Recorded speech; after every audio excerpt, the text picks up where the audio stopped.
Jesteśmy na rynku Kościuszki. Dzisiaj tu spokojnie, ale wystarczy wrócić pamięcią do tych dawnych lat, zajrzeć do starych ksiąg prasy, by odtworzyć sobie klimat, jaki tu panował. Nie mówię już o kramikach, nie mówię o tłumach ludzi.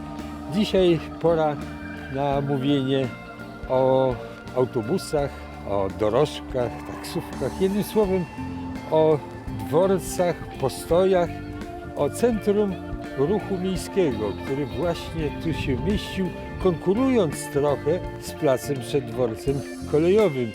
A my zbliżamy się do lotu ulicy Suraskiej. To tu właśnie była kamienica zwana Pocztą. Mamy dokładne dane z 1771 roku, gdy właścicielem poczty był niejaki Topoliński.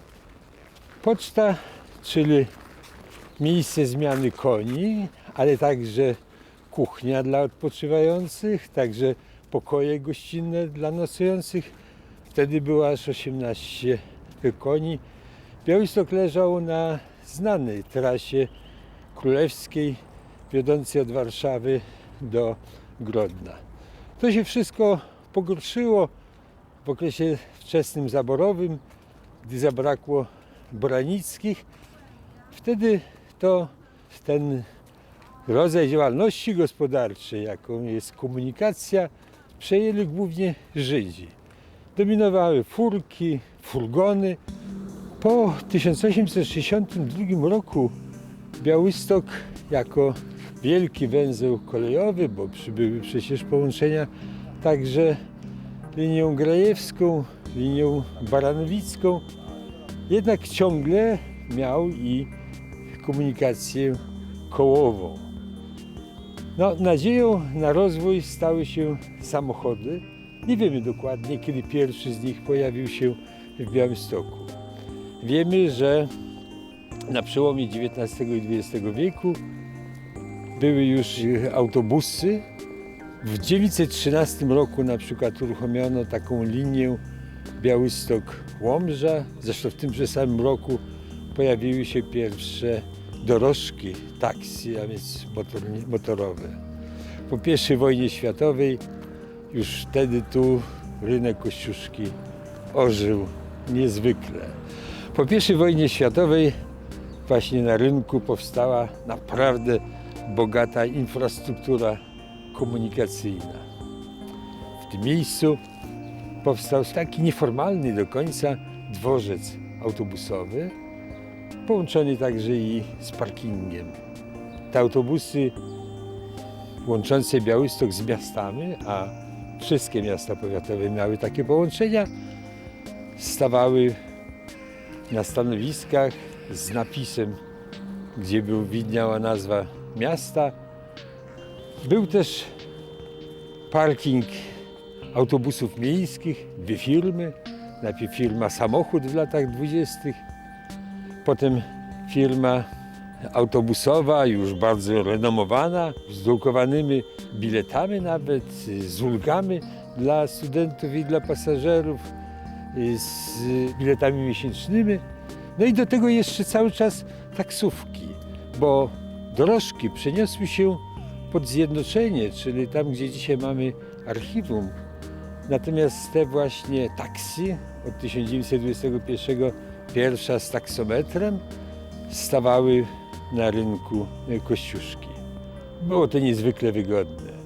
Tu można było zrobić ostatnie zakupy, tu można było pójść się posilić, chociażby do restauracji pod Końskim, knajpy pod Końskim Ogonem.